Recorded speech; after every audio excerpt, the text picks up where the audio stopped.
Ladies and gentlemen, welcome to today's webinar titled How to Write an Effective Appeal Letter and Follow Up for Success, brought to you by Webinar Planet.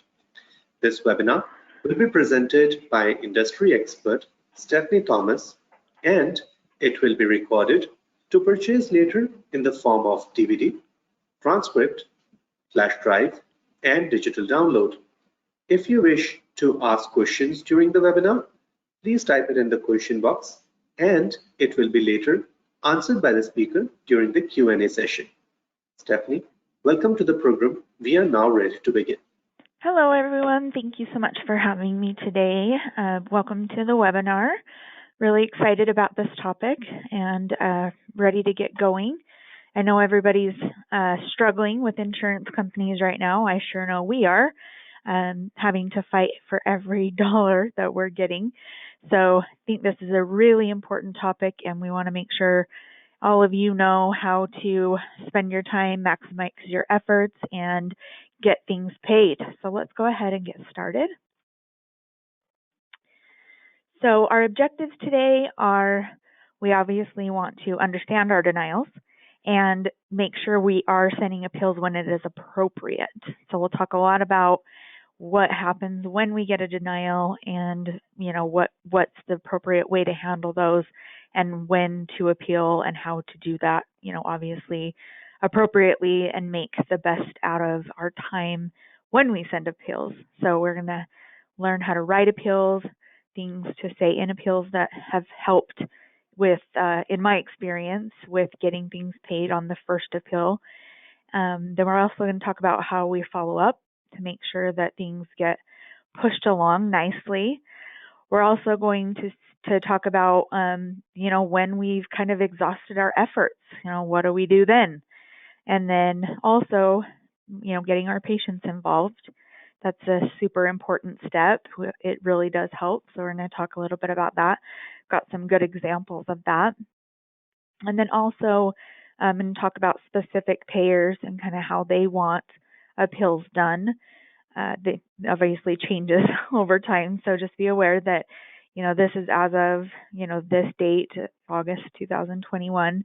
So just be aware this information is valid as of now. So literally could change tomorrow, but we're going to go ahead and talk about what we know as of now. So again, we're going to talk about when the claim is denied. So what do we do? So understanding, what's going on with the claim. So first things first, let's check the main things. Data entry errors. Those are, biggies. Is there something, funny about the spelling of the name? Is the date of birth off? Is the CPT or ICD-10 code wrong? Is the date of service incorrect?